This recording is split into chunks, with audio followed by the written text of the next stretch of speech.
presented by Soundlibra.com. Explore more titles via the link in the description or at Soundlibra.com.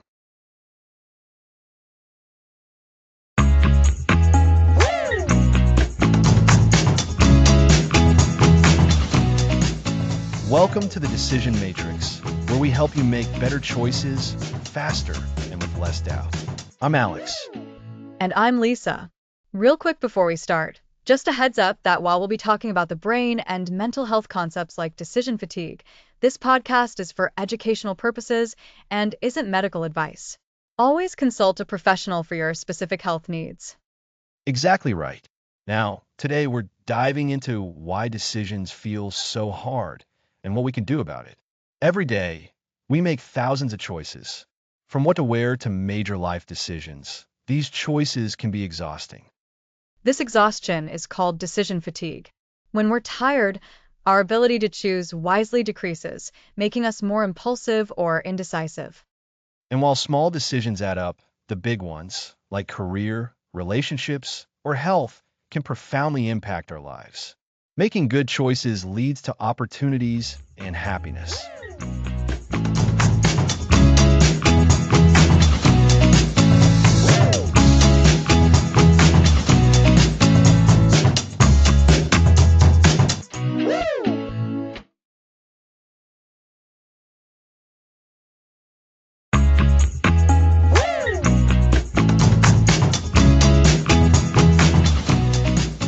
Welcome back. Last time, we introduced the concept of the decision matrix and why mastering better choices is so crucial. Now, let's tackle the fascinating science behind why decisions can be so incredibly hard. It's true, Alex. Sometimes even deciding what to have for lunch feels like a monumental task, let alone big life decisions. So, the neuroscience of choice. Where do we even begin? We begin with the brain's built-in reward system. Think of your brain as constantly seeking pleasure and avoiding pain. When you're faced with a decision, especially one with uncertain outcomes, your brain starts to evaluate potential rewards and, crucially, potential risks. So, it's like our brain is playing a risk-reward game with every choice? Exactly. And it uses a complex interplay of brain chemicals, like dopamine, to signal potential rewards. When you anticipate a good outcome, your dopamine levels rise, making you feel motivated. But if the outcome is uncertain, or if there's a chance of something negative happening, other pathways light up, often involving areas associated with fear and anxiety. This can lead to that feeling of hesitation or even paralysis. That analysis paralysis we hear about? It's rooted in our biology. Precisely. And it's not just about future rewards. Our emotions play a massive role. We tend to make decisions not purely on logic, but on how we feel about the options. Studies have shown that our emotional centers are heavily involved in decision-making. Sometimes, a strong emotional reaction can override purely rational thought processes. So, if I feel anxious about a choice, that feeling can actually influence the decision itself, making it harder to feel confident. Absolutely. And this leads us to the evolutionary perspective. For a long time, our ancestors faced life or death decisions. Hesitation could mean missing out on food or, worse, becoming prey. But making a wrong move could also be fatal. So, a system that defaulted to caution, especially when faced with uncertainty, was evolutionarily advantageous. That's a really interesting way to look at it. It's not that we're inherently bad at deciding. It's a survival mechanism that's perhaps a bit too effective in our modern, less life-threatening world. That's a great way to put it, Lisa. So, to recap this part, our brains are wired with a reward system that gets activated by potential gains, but also by potential losses, leading to caution. Emotions are deeply intertwined with our decision-making, often guiding us more than pure logic. And from an evolutionary standpoint, a degree of hesitation helped our ancestors survive. It makes so much sense why making choices can feel so taxing. It's literally our brain and body working overtime. It is. And understanding this biological basis is the first step to overcoming those hurdles. We're not helpless against this biological wiring. By understanding it, we can start to manage it. So, if our biology makes decisions hard, what's on the horizon for how we can actually get better at them? Well, the next big piece of the puzzle comes from understanding how our minds can sometimes trick us. In our next episode, we'll explore the fascinating world of cognitive biases. These are systematic patterns of deviation from norm or rationality in judgment. Cognitive biases. That sounds like a great way to understand some of those irrational thought patterns that influence our decisions. It absolutely is. So, join us next time as we explore how these invisible puppeteers can influence our choices and how recognizing them helps us make more objective decisions. Looking forward to it. Thanks for listening.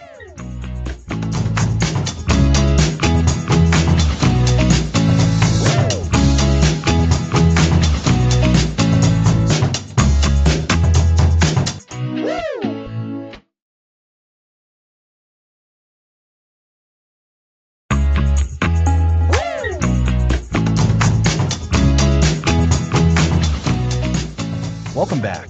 Last time, we explored the neuroscience of why decisions are hard.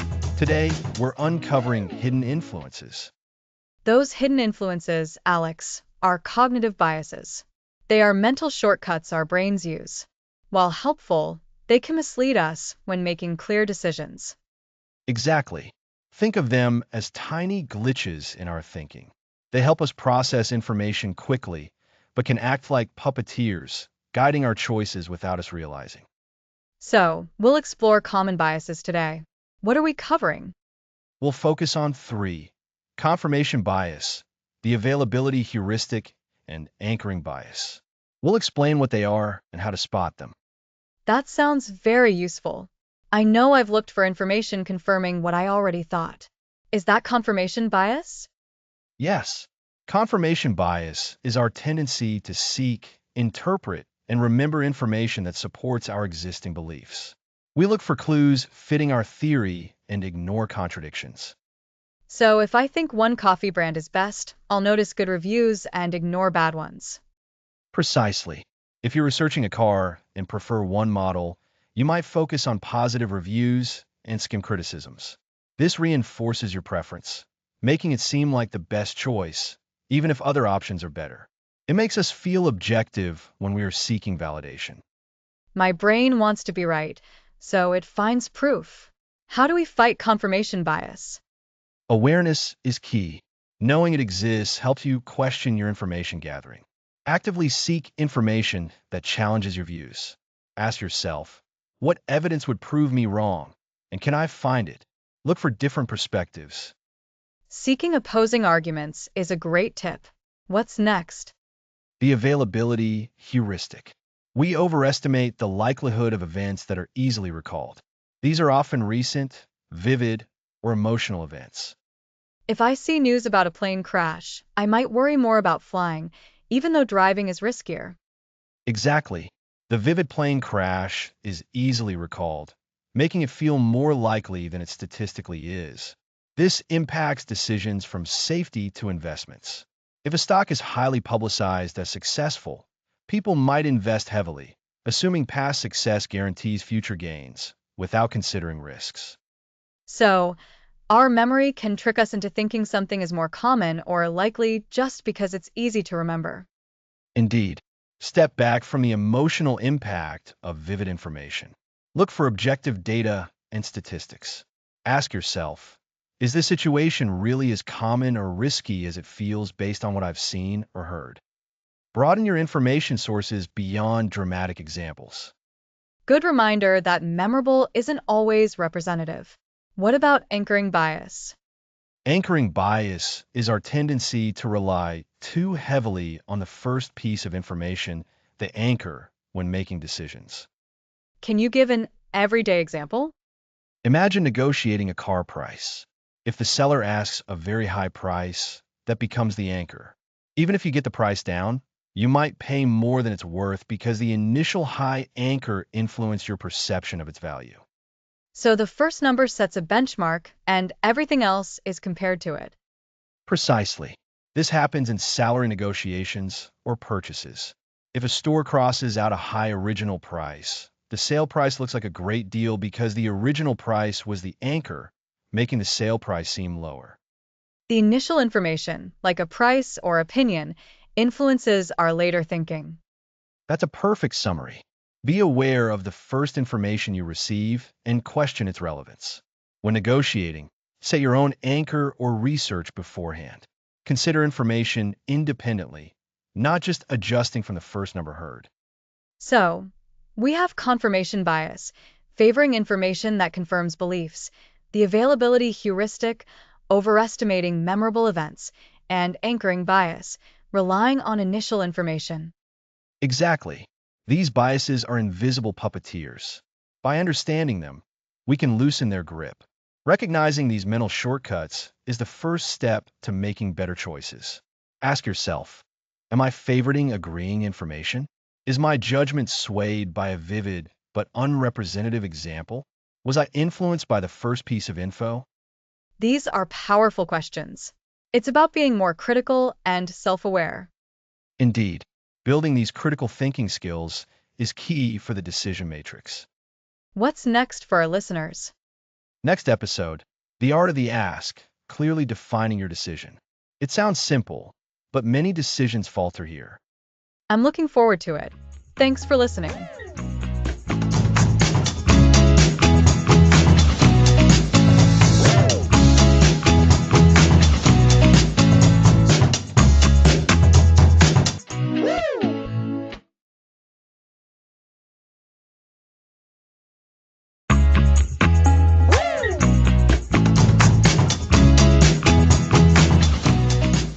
Welcome back to the Decision Matrix. Last time, we dived into cognitive biases. Right.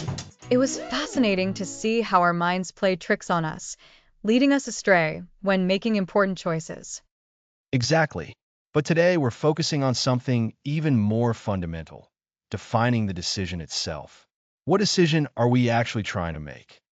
That sounds simple, but how often do we get stuck because we're not clear on the core problem? All the time, a vague decision is like a leaky bucket.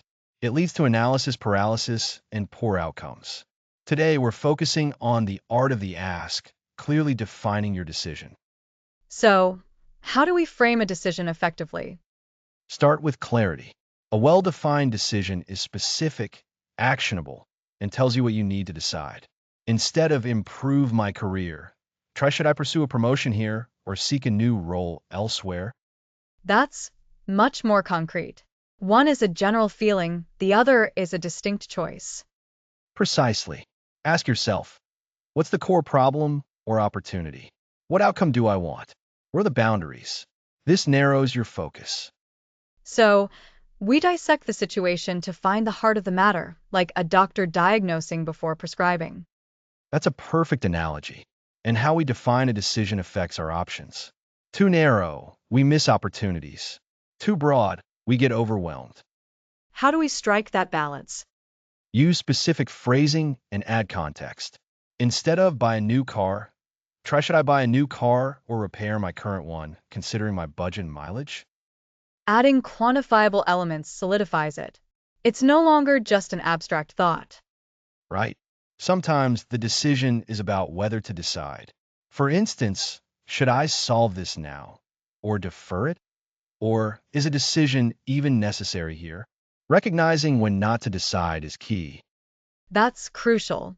Not every situation calls for an immediate decision. Patience can be the best strategy. Indeed. So, to recap defining your decision.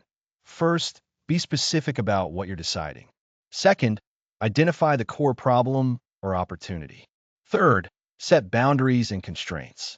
And fourth, consider if a decision is even needed. So, before weighing pros and cons, we clarify what the decision is. It's like preparing the soil before planting seeds. Perfectly said. A clearly defined decision is the bedrock of all other strategies. It ensures you're aiming at the right target. This foundation feels so solid. Focusing on clarity will prevent so much future frustration. And that clarity is what we'll build upon in our next episode. Once we know what we're deciding, we'll figure out how to judge our options. We'll be looking at the goalposts of greatness, setting your decision criteria. I'm looking forward to that. Setting clear criteria helps us know what success looks like for our decision. Absolutely. Thanks for listening.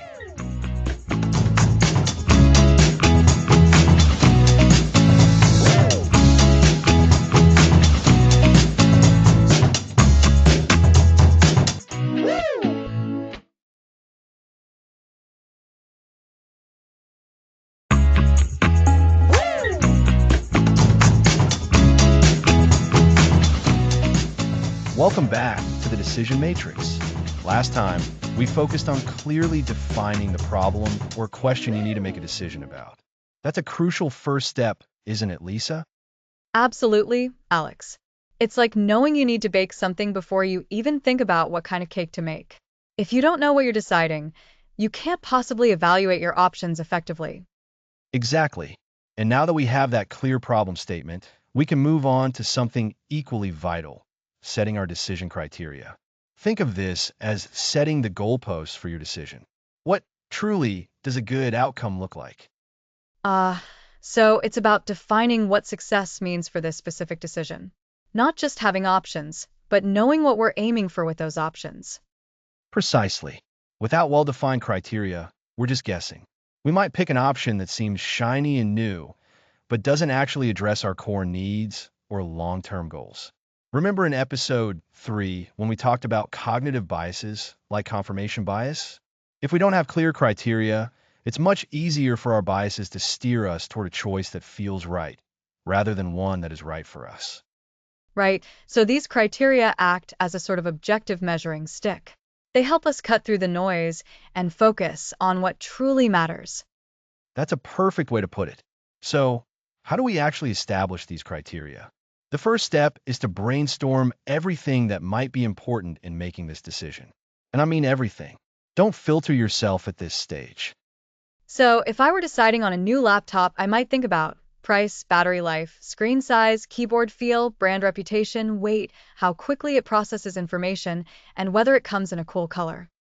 Fantastic examples. Now, the next step is to refine that list by asking ourselves some probing questions. For each item on your brainstormed list, ask, is this truly important to the success of this decision, or does this directly contribute to achieving my desired outcome? Okay, so maybe the cool color for the laptop is less important than the battery life for my actual workflow.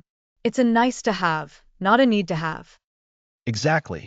You're distinguishing between wants and needs. Another key question is, how will I measure this criterion? Some things are easy, like price, that's a number, but others might be trickier, like brand reputation. How do you measure that? That's a good point. Maybe brand reputation could be a proxy for reliability or customer support quality, which we could then measure through online reviews or warranty periods. You're thinking like a criterion setter. We want our criteria to be as specific and measurable as possible. This is where we're building the goalposts of greatness, as our episode title suggests. We want them to be clear, not fuzzy. For instance, instead of just good battery life, a better criterion might be at least 10 hours of active use on a single charge. That makes so much more sense. It eliminates ambiguity.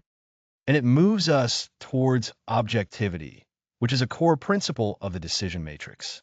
Now, once we have a refined list of important, measurable criteria, we often realize that some are more important than others. This is where weighting comes in. Weighting?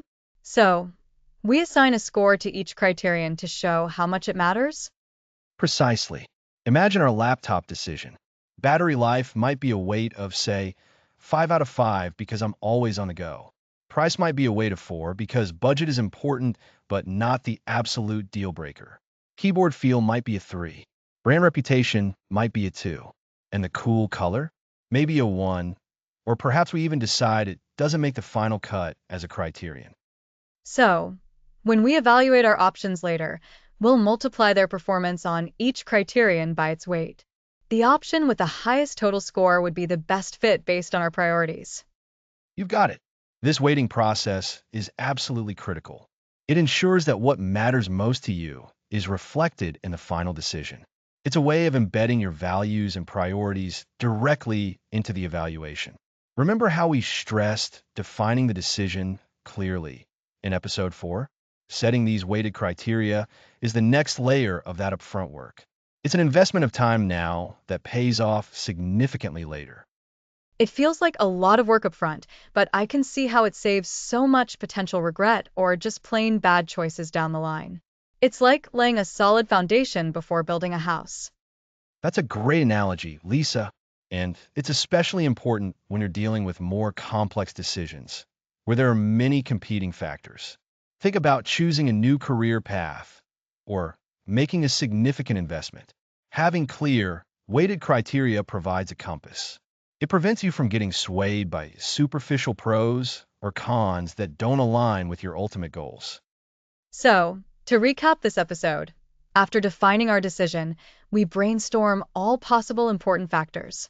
Then, we refine that list by asking if each factor is truly important and how we can measure it. Finally, we assign weights to each criterion to reflect its relative importance. Superb summary. These criteria become the benchmarks against which we'll evaluate our options in future episodes. They're the goalposts. Without them, how would you know if you've even scored? Right. You'd just be kicking the ball around aimlessly.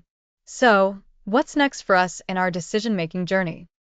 Well, we've defined the decision, we understand why decisions are hard, we've navigated biases, and we've set our criteria. The logical next step is to start filling those goalposts. Next episode, we'll explore techniques for generating your options. Generating options. That sounds like fun. It is, and it's a lot more effective when you know exactly what you're looking for, thanks to the criteria we've set today. Looking forward to it. Thanks for listening.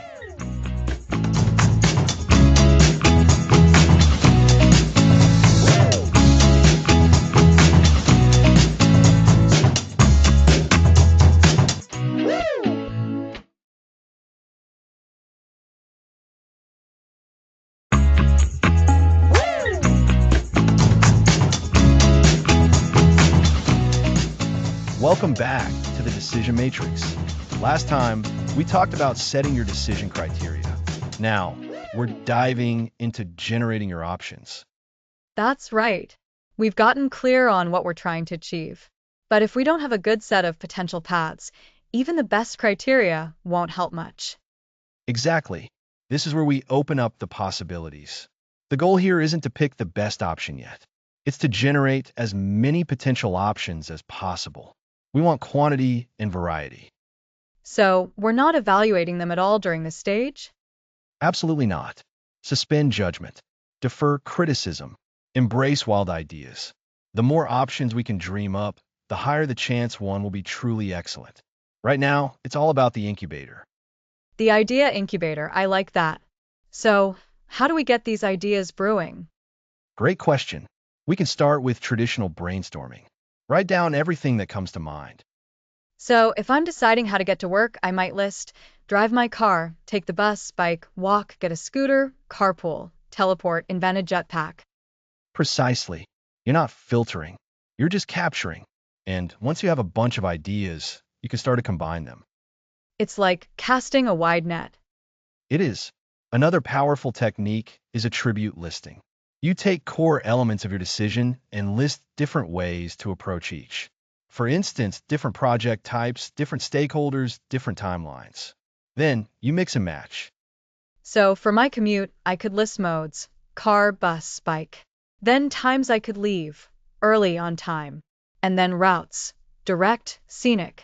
Combining those could give me take the train at an early time on the scenic route. You've got it. We can also use structured creativity techniques. Have you heard of Scamper? Scamper? That sounds like a jumping motion. It's an acronym, a set of prompts that help you look at an idea in new ways. S stands for substitute, combine, adapt, modify, magnify, /minify, put to another use, eliminate, and reverse. Okay, that's quite a few. What does substitute mean? Substitute means asking, what can I substitute? What part can be replaced? For your commute, could you substitute your current car for a hybrid? Ah, I see. It's about swapping out components. And combine? Combine is about asking, what can I combine? What two or more ideas can be merged? Maybe combine your commute with exercise by biking part of the way. Right. So you're merging two existing things. What about adapt? Adapt means asking, what can I adapt?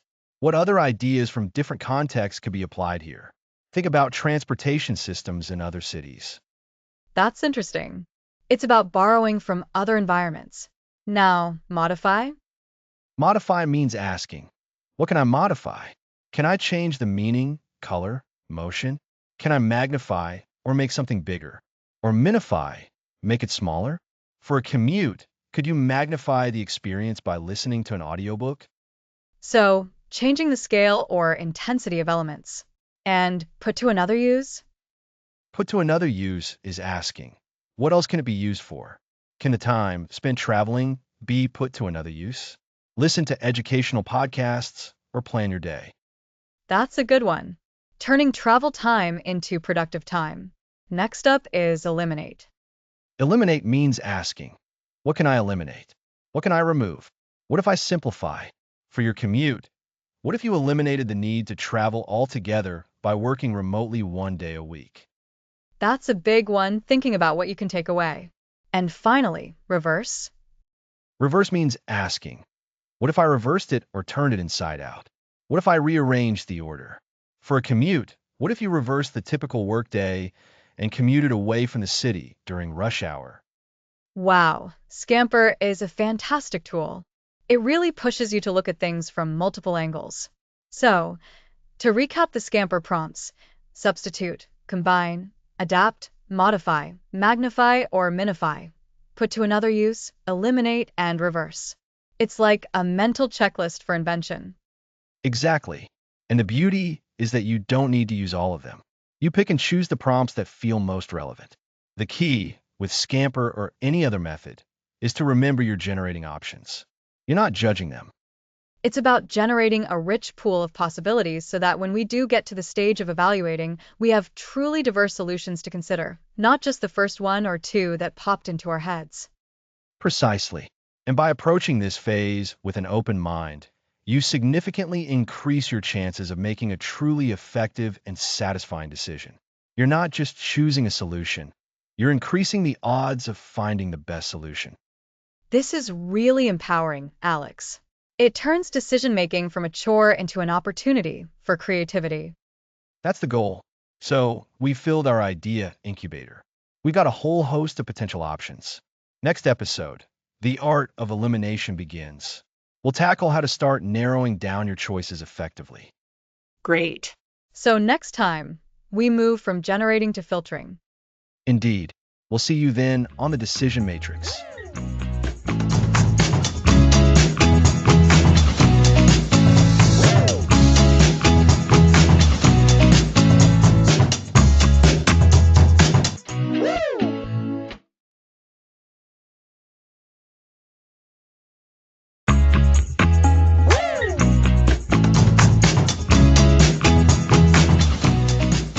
Welcome back to the Decision Matrix. Last time, we dove headfirst into generating a whole universe of possible solutions. We became idea factories, no holding back. Now, Lisa, we've got this enormous pot of options. What's the next, often daunting step? That's right, Alex. We've got our idea incubator from episode 6 running at full blast. But now, it feels a bit like standing in front of a giant buffet of choices, and we know we can't possibly try everything. We need to start cutting down, and that can feel just as hard as coming up with the ideas in the first place. This episode is all about the art of elimination. Exactly. It's not about dismissing ideas instantly, but about systematically identifying which ones are the least likely to get us where we want to go. We need to be brave and objective. Remember in episode 5, when we so carefully defined our decision criteria? Those are our guiding stars now. Our criteria are like the bouncer at the club of your final choices. They decide who gets in. So, we're already armed with our why. We know what success looks like. How do we start applying those criteria to a long list of options? it can still feel a bit overwhelming. Like, how do you even begin to compare 100 different ideas? Great question. The first strategy is often a quick, high-level pass. Think of it as a pre-filter. You scan your options and immediately discard anything that clearly violates your absolute, non-negotiable criteria. For example, if I'm choosing a new car and my absolute must-have is fuel efficiency, and I have an option for a gas-guzzling truck, that truck gets an immediate no thanks. It doesn't need further analysis. That makes sense. It's like a quick sweep to get rid of the obvious non-starters. So, you're looking for deal breakers first. What if an idea isn't a complete deal breaker, but just less appealing? That's where the next layer of elimination comes in, and it's where we start using our decision criteria more deliberately. We might take our top 3 to 5 most important criteria, the ones that really matter most, and quickly assess each option against them. We're not doing a deep dive yet, just a basic check. Does it meet the criterion? Partially? Not at all. We can assign a simple score, perhaps just a plus or a minus, or maybe a quick rating of good, fair, or poor. So, it's like a rapid review, not a deep interrogation. You're looking for a general fit. This sounds like it could save a lot of time compared to analyzing every single option in exhaustive detail. Absolutely. The goal isn't perfection at this stage, it's efficiency. We want to prune the tree so we can focus our energy on the most promising branches. Another powerful technique for elimination is to look for overlap or redundancy. Sometimes, generating lots of ideas leads to several that are essentially the same thing, just phrased differently. Oh, I've definitely seen that happen. You think you have 10 unique ideas, and then you realize half of them are just slight variations on the same core concept. Precisely. In that case, you can group them. Identify the core concept and choose the strongest or most well-defined version to represent that group. You don't need to keep all the duplicates. This simple act of consolidation can dramatically reduce your list without losing any genuine distinctiveness. So, we're looking for deal breakers, doing a quick hit assessment against our core criteria, and eliminating redundancies. That sounds like a solid system. But what about those ideas that seem good, but maybe not great? How do you make the tough calls when it's not an obvious yes or no? This is often the hardest part, and it's where we might need to bring in a slightly more refined approach. We can refer back to our decision criteria and ask ourselves, which of these options best aligns with our goals? Which one offers the most significant advantage according to our criteria? Sometimes it's helpful to think about the potential downsides as well. Even a good idea might have a significant drawback that makes it less viable than another option. So, it's not just about the positives, but also about potential negatives that might disqualify an option. It's about a balanced, objective look. This also ties back to what we'll discuss next time, doesn't it? That feeling of gut instinct. Sometimes, after all the logic, there's a subtle pull towards one option over another. You read my mind, Lisa. We'll be exploring the wisdom of the gut in episode 8.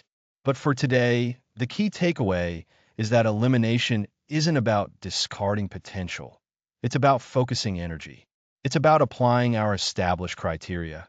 Those things we decided were important back in episode 5 to rationally and efficiently sift through the options we generated in episode 6. So, to recap today's art of elimination, first, use your absolute, non-negotiable criteria to remove obvious non-starters.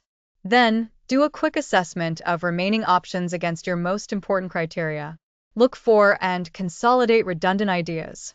And finally, consider both the upsides and potential downsides to make those tougher judgment calls. This process helps us move from a feeling of overwhelm to a manageable list of strong contenders. Exactly.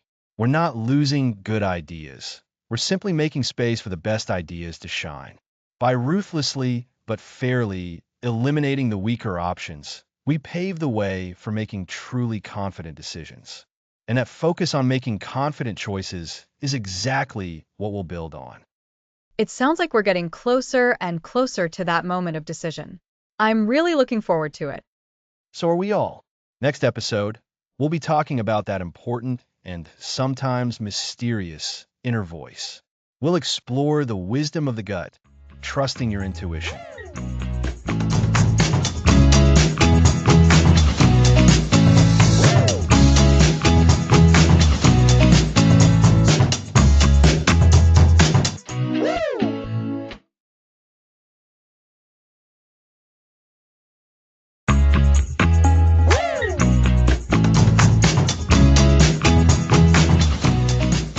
Welcome back to the Decision Matrix. Last time, we sharpened our skills at narrowing down our options, a crucial step in making sense of even the most complex choices. That's right, Alex. We learned how to systematically eliminate possibilities to get closer to a good decision. It's like sifting through a pile of sand to find precious gems. Exactly. But today, we're diving into something that might feel a little less scientific, a little more mysterious. We're going to explore the wisdom of the gut. We're talking about intuition. Ah, intuition, the gut feeling.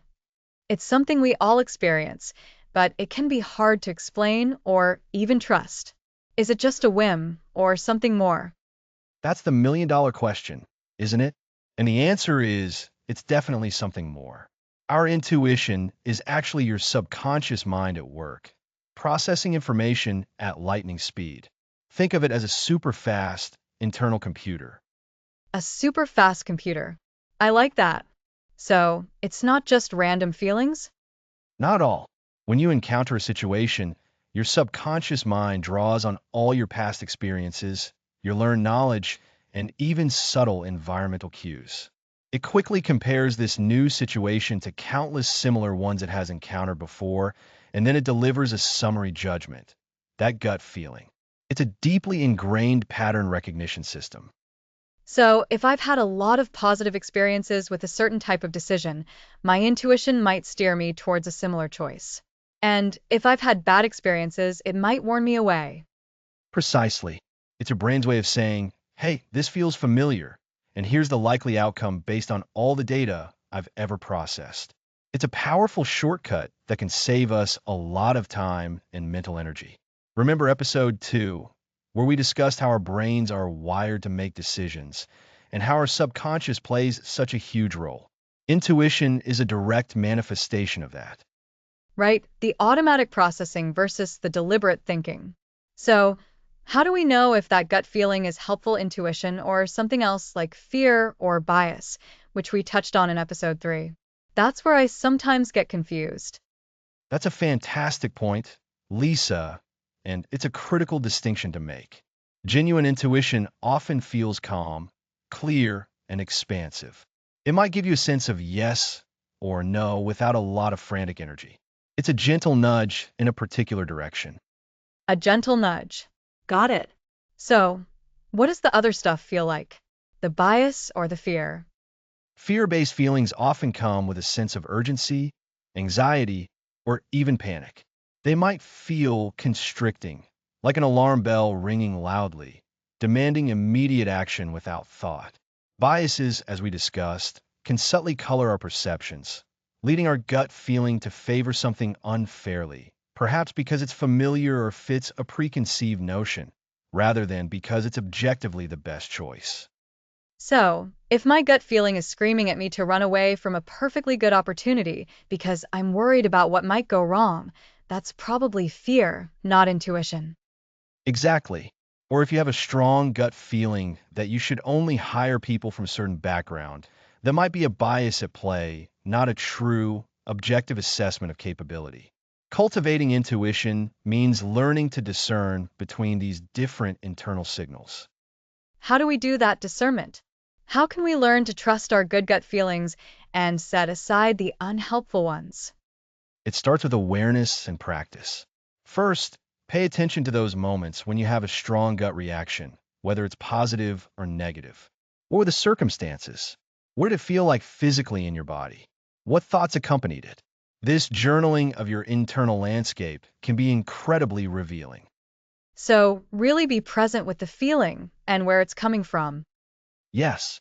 And then, as you get more experienced with making decisions, you can start testing your intuition. When you've arrived at a decision through rational analysis, check in with your gut. Does it align? If you've narrowed down your options, as we did last episode, and you have 2 or 3 strong contenders, let your intuition have a voice. So, we're not abandoning the rational part of decision making, but adding another layer of insight. Absolutely. It's about synergy. Intuition can be particularly powerful when we've already done our homework. After weeks of research, you've got all the facts, but something still feels slightly off about one option or right about another. That's your intuition whispering its wisdom. It can often highlight nuances or potential pitfalls that your conscious, logical mind might have overlooked.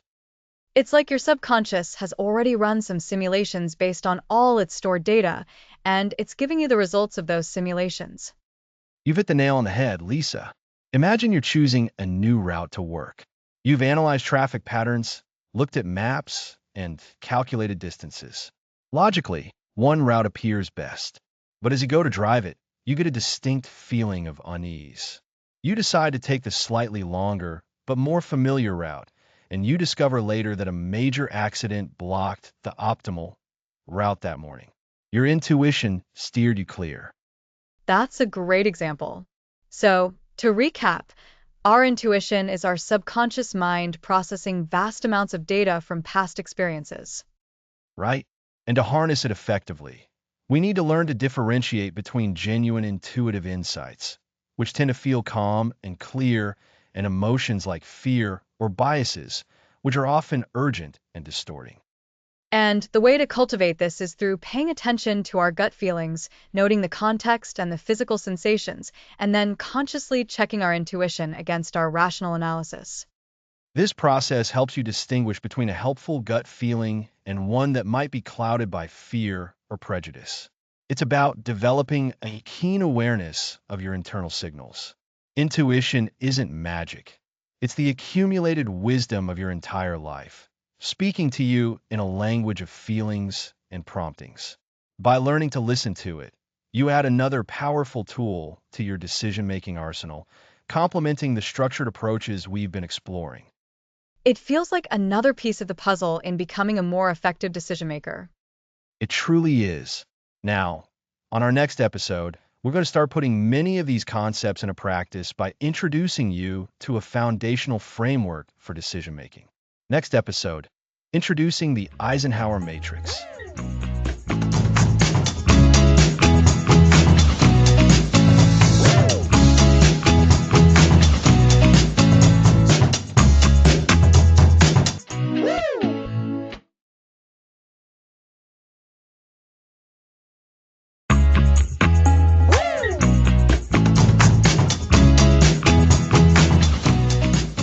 Welcome back to the Decision Matrix. Last time, we explored the powerful role of intuition in our decision-making process. Today, we're diving into our first practical framework, a tool that can bring immediate clarity and efficiency to your choices. I'm so excited for this one, Alex.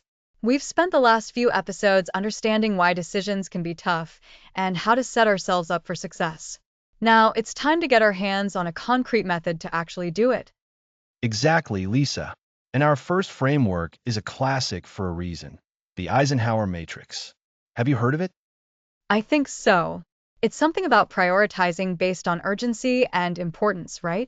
It sounds simple, but I suspect there's more to it than just a quick glance. You've hit the nail on the head. At its core, the Eisenhower Matrix, named after President Dwight D. Eisenhower, is a productivity tool that helps you sort your tasks and decisions into 4 distinct categories. Think of it as a way to visually organize what needs your attention and what doesn't, or at least what doesn't need it right now. So, it's not just about doing things, but doing the right things at the right time. Precisely. The matrix uses 2 key factors, urgency and importance. Let's break those down. Urgency is about tasks that demand immediate attention. They have deadlines, and there are often consequences if they aren't met quickly. Importance, on the other hand, relates to tasks that contribute to your long-term goals, values, and mission. They might not have an immediate deadline, but they are crucial for your success and well-being. That distinction is so important. I know I often get caught up in urgent things that aren't actually important, and then my important goals get pushed further and further back. That's a common trap. The Eisenhower matrix helps you avoid that. When you imagine a four-square grid or a matrix, we can place our tasks and decisions into one of four quadrants. The first quadrant, the top left, is for tasks that are urgent and important. Okay, so these are the crises, the fire alarms of our lives.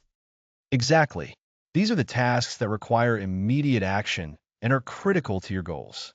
Think of a major client issue that needs resolving today or a health emergency. For these, the action is clear. Do it now. You can't delegate them, and you certainly can't delay them. Got it.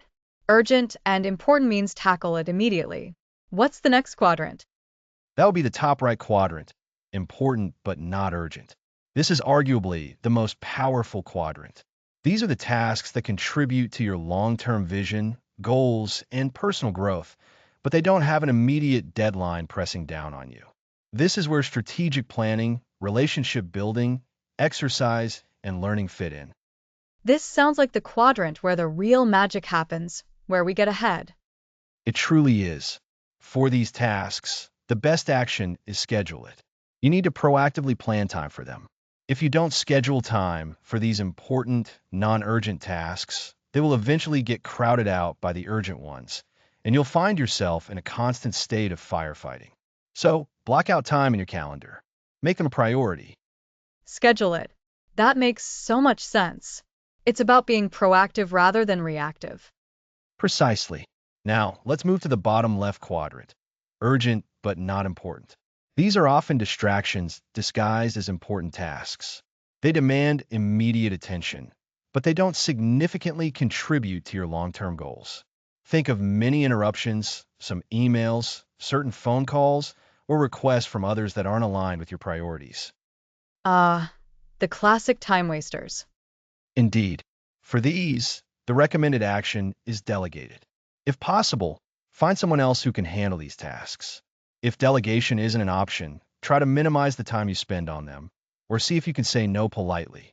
The key is to recognize they are urgent, but not a priority for you personally to execute. So, if it's urgent but not for my goals, find someone else to do it or limit my involvement. That's a great way to put it. And the final quadrant? The bottom right, not urgent and not important. These are the tasks that are essentially time wasters. They neither contribute to your goals nor require immediate attention. Think of excessive social media scrolling, busy work, or activities that drain your energy without purpose. Ah, the do nothing quadrant. Or more accurately, eliminate it. These are the activities you should actively avoid or minimize. They drain your resources without providing any real benefit. Consciously choosing not to do them frees up your time and energy for more valuable pursuits. So, to recap the Eisenhower matrix, Quadrant 1, urgent and important. Action, do it now. Quadrant 2, important but not urgent. Action, schedule it. Quadrant 3, urgent but not important. Action, delegate it. Quadrant 4, not urgent and not important. Action, eliminate it. That's a perfect summary, Lisa. This matrix is a powerful filter. By sorting your incoming tasks and decisions into these four categories, you gain incredible clarity on where to focus your energy. It helps you distinguish between what's just a demand on your time and what truly moves you forward. It feels like this could significantly reduce overwhelm. When you know what to do, what to schedule, what to pass on, and what to ignore, that frees up so much mental space. Absolutely. And it's a framework you can apply to almost anything: your daily to-do list, major projects, or even significant life decisions. By consistently asking if something is urgent and important, you train yourself to make better choices, prioritizing what truly matters. Remember how we discussed defining your goals and criteria?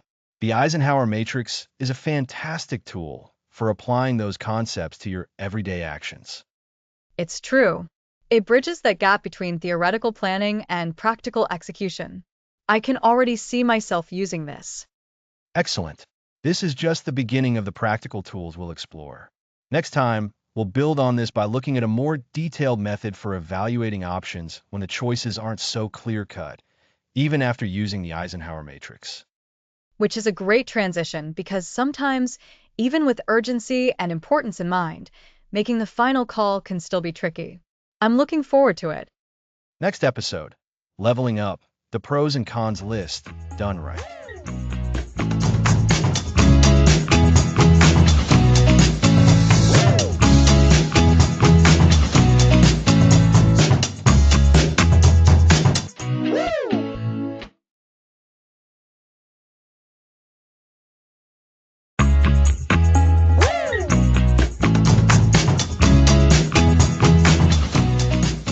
Welcome back to the Decision Matrix.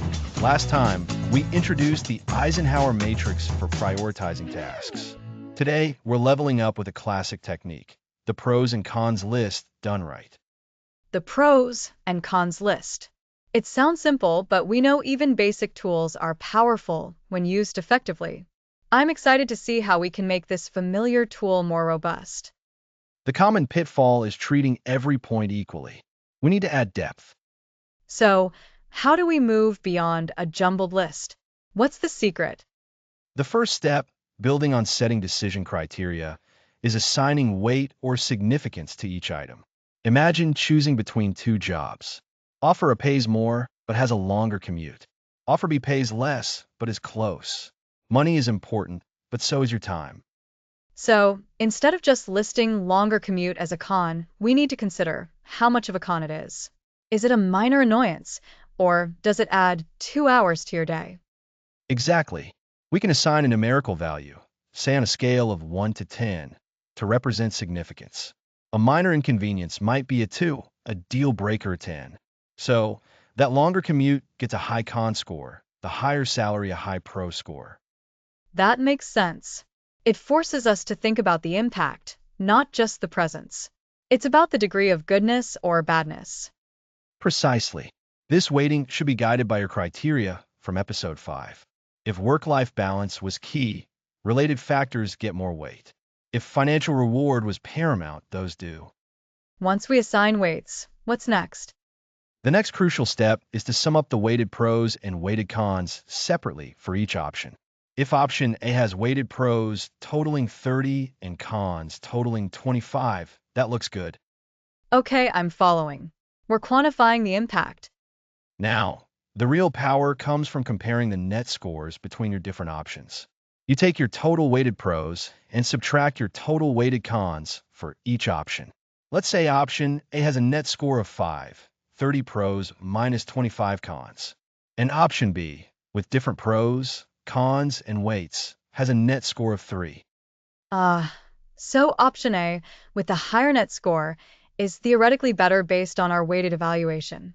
It's not just more pros than cons, but the magnitude of those pros and cons. Exactly.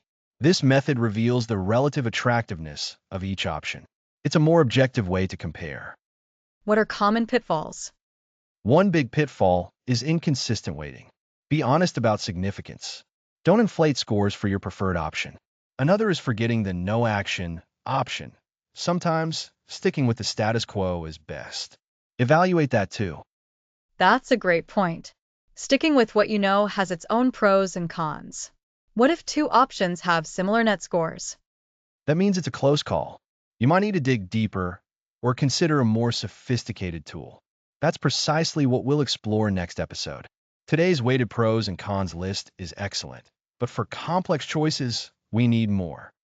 So, to recap today, the weighted pros and cons list involves identifying your options, listing pros and cons, assigning a weight to each based on criteria, summing weighted pros and cons, and comparing net scores across options. That's a perfect summary. By adding weights, we transform a basic list into a more analytical tool that reflects true impact. It helps us be more deliberate. It's about digging deeper, moving from this is good or bad to this is how good or asterisk how asterisk bad, and then comparing those levels. It makes the decision feel more grounded. Indeed. And it sets us up for our next episode, The Power of 3, weighted scoring for complex choices. We'll explore handling decisions with multiple competing criteria and scoring them for a clear outcome. That sounds like the perfect next step for anyone wrestling with tough decisions. You bet. So, try applying weighted pros and cons to a decision you're facing. Be honest with your weighting and consider all options, including doing nothing. Next episode, The Power of Three, weighted scoring for complex choices.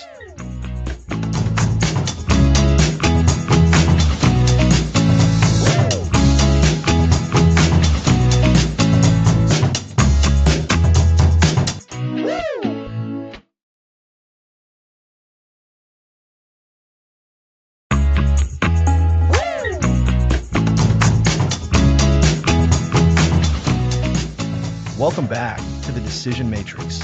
Last time, we dove deep into the classic pros and cons list, a fantastic tool for evaluating your options. But what happens when your decisions become a bit more complex, with several important factors to consider? That's exactly what we're tackling today, Alex. Sometimes a simple list just doesn't cut it. We need a way to give more importance to certain factors than others. Today, we're introducing a more sophisticated method, weighted scoring. Precisely. Think of it this way. Not all pros and cons carry the same weight during a decision. Some factors are critical, while others are nice to have but not deal breakers. Weighted scoring allows us to reflect that reality numerically. So, it's like assigning a star rating, but with more precision? If I'm choosing a new apartment, for example, having a great kitchen might be a 5-star feature, but being within walking distance of my favorite cafe is only a 2-star perk. That's a great analogy, Lisa.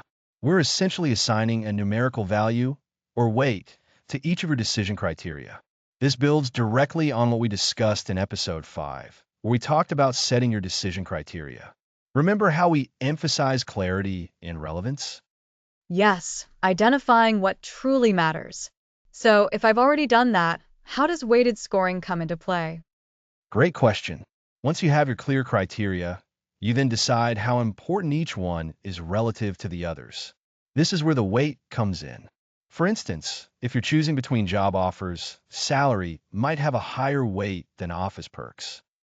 Okay, I'm following. So, I'd list my options, then list my criteria, and then assign a weight to each criterion. How do I do that systematically? A common approach is to use a scale. You could say on a scale of 1 to 5, where 5 is most important, how much does this criterion matter for this specific decision? So, for our apartment example, proximity to work might get a weight of 5, while pet-friendly building might get a weight of 3. Right. So, the higher the number, the more critical that factor is. Now, what's the next step after assigning weights to the criteria? Once you've assigned weights to your criteria, you then evaluate each of your options against those criteria. For each option, you'll score it based on how well it meets each specific criterion. This is where the scoring comes in. So, if proximity to work is a criterion with a weight of 5 and option A is very close to work, I might give option A a score of, say, 4 out of 5 for that criterion. Exactly.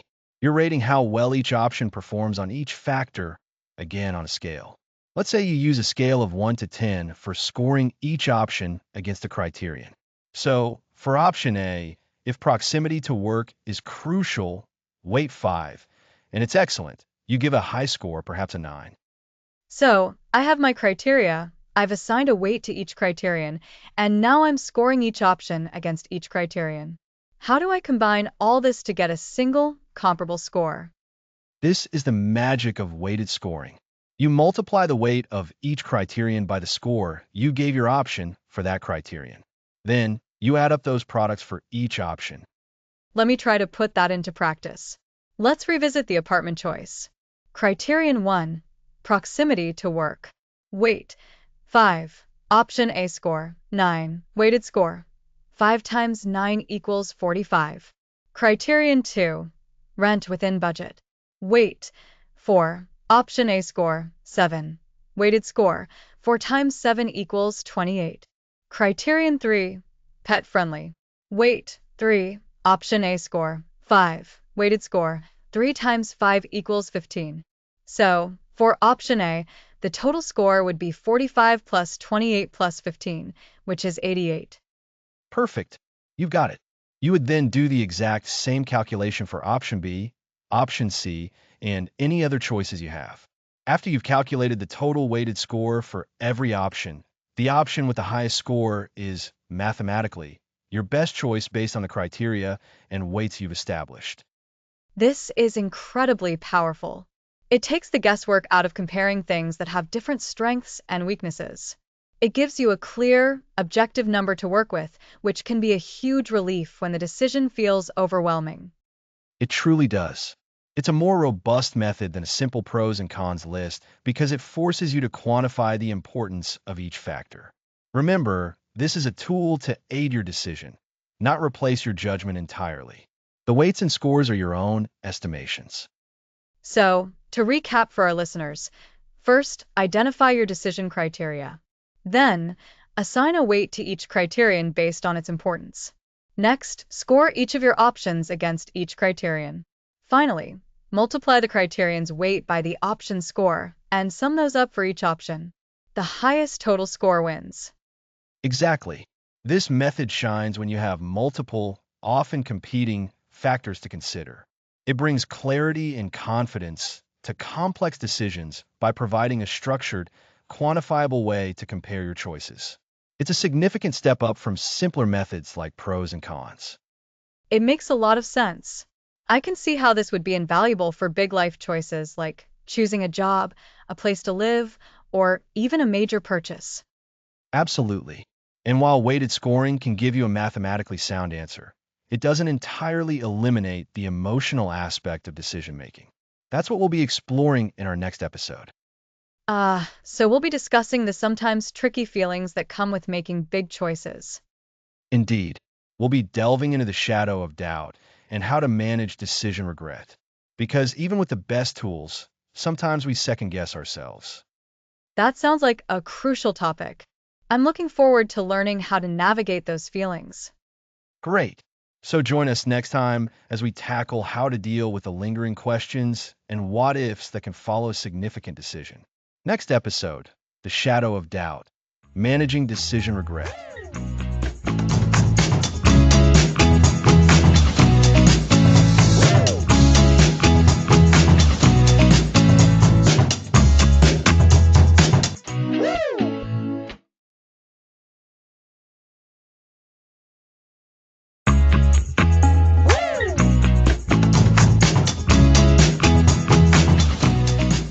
Welcome back to the Decision Matrix.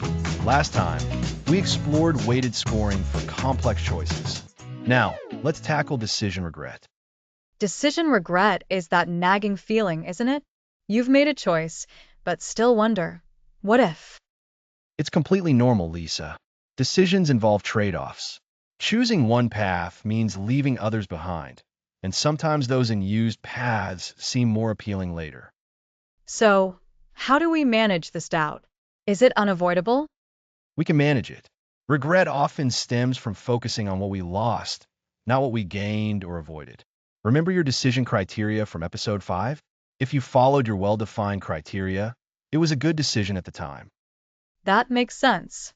We can't predict the future, so decisions are based on current information. It's unfair to judge past choices by future knowledge. Precisely. This is where reframing comes in.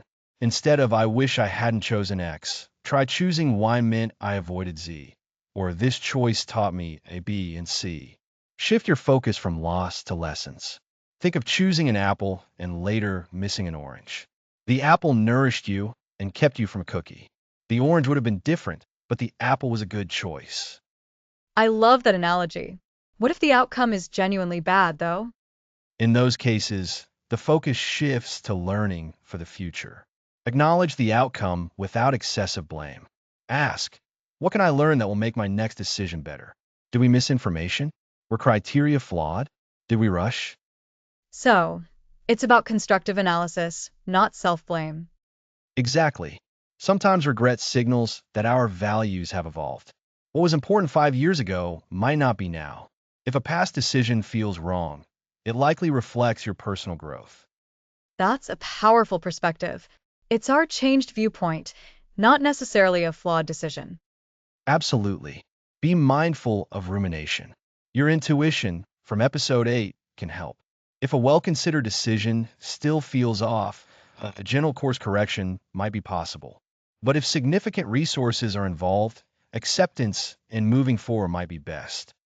Acceptance is tough, but dwelling in regret paralyzes us. It does. A practical tip: mentally fast forward past decision points. Imagine you've made the choice. How does that imagined future feel? This can help you commit and practice acceptance, reducing future regret. So, it's not just about making good decisions, but about living with them afterward. It's about building resilience. Precisely. We've covered defining decisions, setting criteria, generating options, using your gut, and employing frameworks like the Eisenhower matrix, pros and cons lists, and weighted scoring. All these tools aim for the best possible decision. Decision regret often comes from focusing on a road not taken or a minor misstep. To recap managing decision regret: 1. Acknowledge it's normal.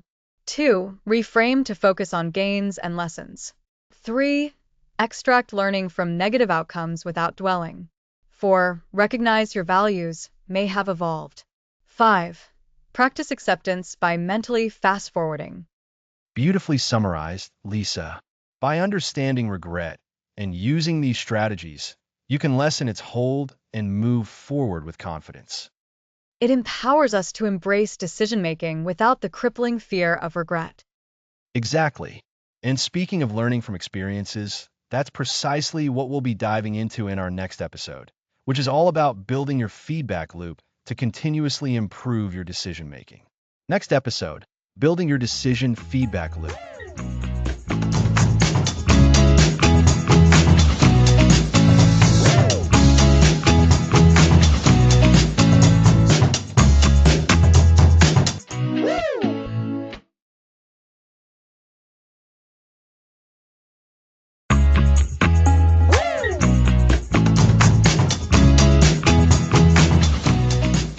Welcome back to the Decision Matrix. Last time, we talked about managing decision regret. Today, we're diving into something that helps prevent regret in the first place and makes us better decision makers overall: the feedback loop. The feedback loop. That sounds like a really proactive way to improve.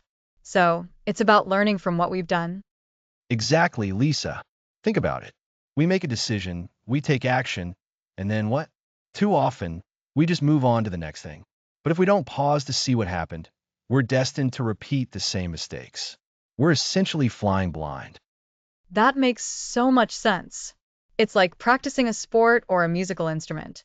You don't just do it once and assume you're perfect. You review your performance, figure out what went wrong, and practice to get better. Precisely. The feedback loop in decision making is about creating that review process.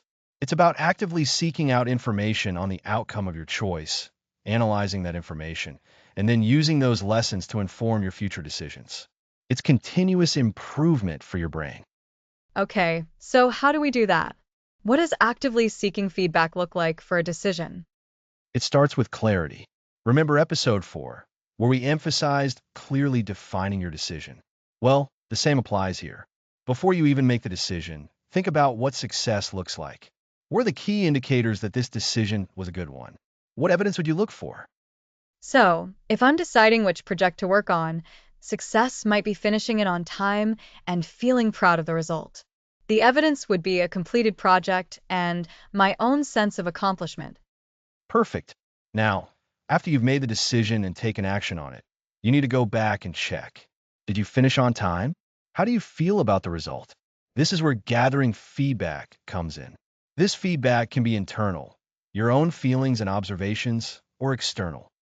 External feedback could be from other people, right? Like a boss, a colleague, or even a customer. Absolutely. If your decision involved other people, their perspective is invaluable. Did the client love the project?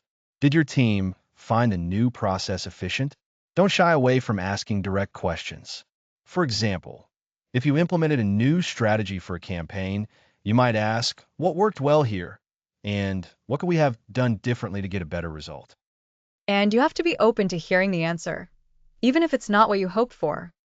That's the crucial part. It's not about being right. It's about being effective. Embrace constructive criticism. Think of it as data, not judgment. The goal is to understand the cause and effect of your actions. Was the positive outcome due to your decision, or were there other factors? Was the negative outcome a direct result of your choice, or something else? So once we've gathered this feedback, we analyze it. What are we looking for during that analysis?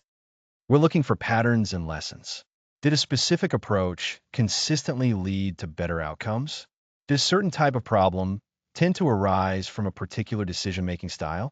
For instance, if you consistently find that decisions made in a rush lead to more rework later, that's a powerful piece of feedback. And that insight then feeds back into your decision-making process for future choices. So, the next time you're tempted to rush, you'll remember the pattern. Exactly. It's a virtuous cycle.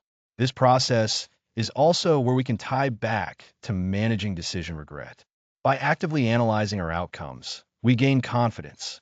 We learn that even if a past decision didn't turn out perfectly, we learned something valuable. This reduces the sting of regret and builds resilience.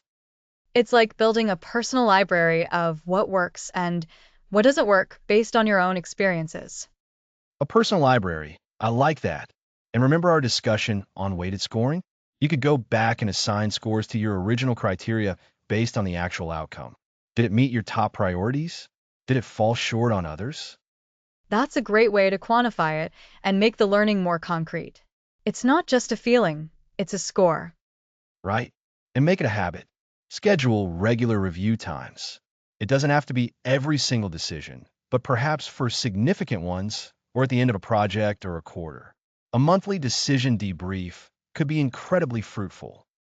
So, to recap the feedback loop, first, define what success looks like before you make the decision. Then, after the decision and action, actively gather feedback, both internal and external. Analyze that feedback to identify patterns and lessons learned. And finally, use those lessons to improve your future decision-making. It's all about learning and adapting. You got it. This isn't just about avoiding mistakes. It's about actively growing your decision-making muscle. The more you practice this feedback loop, the sharper your instincts become, the clearer your criteria, and the more confident you'll be in your choices. It transforms decision-making from a one-time event into an ongoing process of refinement. It really feels like the ultimate goal of the decision matrix, not just to make a good decision, but to become a consistently better decision maker over time. And that's what we'll be pulling together in our very next and final episode. We'll take everything we've learned across the series and show you how to build your own comprehensive decision matrix. Wonderful. So next time we're putting it all together. Indeed. Tune in for the Decision Matrix Masterclass, putting it all together.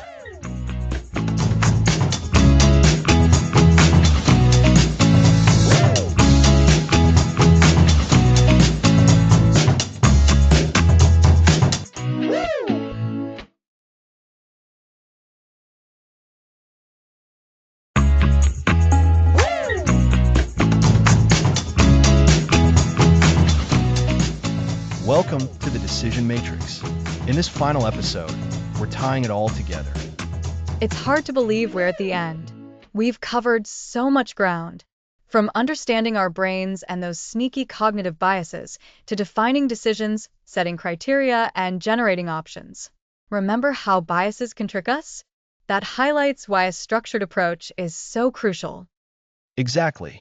Biases can steer us off course if we're not aware. That awareness is the first step. We learn to clearly define decisions, asking fundamental questions to ensure we're solving the right problem. Then we moved on to setting crucial decision criteria, the goalposts for greatness. Ah, yes. Those criteria are like our roadmap. They help us know what a good outcome looks like. And isn't it amazing how generating more options improves our final choice? It's like fishing in a bigger pond. You're more likely to find the perfect catch.